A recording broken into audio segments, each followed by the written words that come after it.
социалдык гендердик сезимталдык деп биз мисалы үчүн жергиликтүү бир иштерди кабыл алууда, иш жүргүзүүдө биз сөзсүз түрдө аярлуу катмарларды, мисалы үчүн ПЦР түзүүдө аярлуу катмарларды сөзсүз эске алышыбыз керек.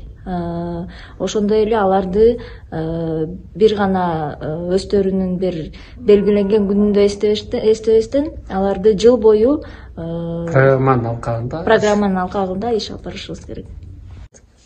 Саламатсыздарбы, менин атым Окоев Кубаныч Рысбекович, мен Кара Бура айыл өкмөтүнүн мамлекеттик сатып алуулар жана инвестиция тартуу боюнча башкы катчысы болуп иштейм. Ошо бүгүнкү биздин өткөн семинар иш план боюнча социалдык гендерный равенство боюнча мамлекеттик кызматкерлердин иши боюнча бизге аябай жакшы пайдалуу деп эсептейм. Анткени эң негизгиси мен эң биринчи оюма калып калган могу эки чек ара болгон айыл өкмөттөр менен чогуу биргеликтүү көп көйгөйлөрдү чечсек болот экен да. Эң мисалысы бизде ар бир айыл өкмөттө, ар бир аймакта өзүбүздүн свалкаларыбыз каралбай калганына байланыштуу ойлойм да.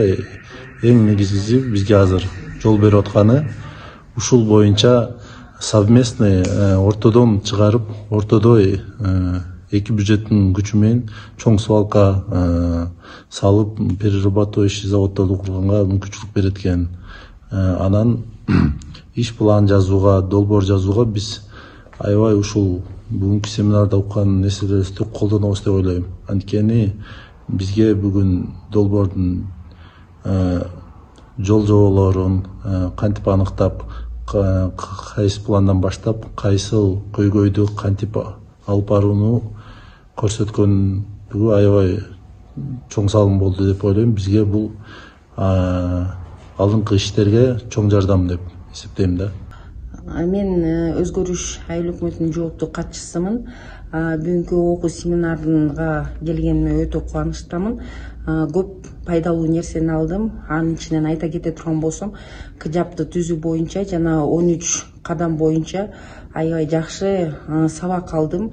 Мурда КЖАП программасы боюнча иш чаралар алынып келинген, бирок жана 13 кадамды мындай чаржайыт кылып туруп түзүлгөн болчу да. Эми болсо ушул окуунун негизинде ар бир кадамдын аркасынан иш чара планын иштеп чыгууга иш чара планы иштелип чыкканга мындай чоң мүмкүнчүлүк түзүлөт экен да. Андан тышкары бул кызмат көрсөтүүдө муниципалитеттер аралык кызматташтыкта ар бир, мисалы үчүн биздин айыл өкмөттө чечилбеген маселени, көйгөйдү жаныбызда коңшу айыл өкмөттөр менен сүйлөшүү жолу менен каржы маселесин бирдиктүү кылып туруп, чогултуп, ошо көйгөйдү чечүү жолдору бар экен да. Субсидия берип, судан негизинде чечип алсак болот экен. Андан кийин бул жакта жергиликтүү кызматтарды көрсөтүүдө социалдык сезимталдык гендердик саясат боюнча айта кете турган болсом, ар бир долбоор жазууда мурда бул гендердик теңчилик эске алынчу эмес. Акыркы убактарда долбоор жазууда гендердик теңчилик сөзсүз түрдө эске алынып жатат.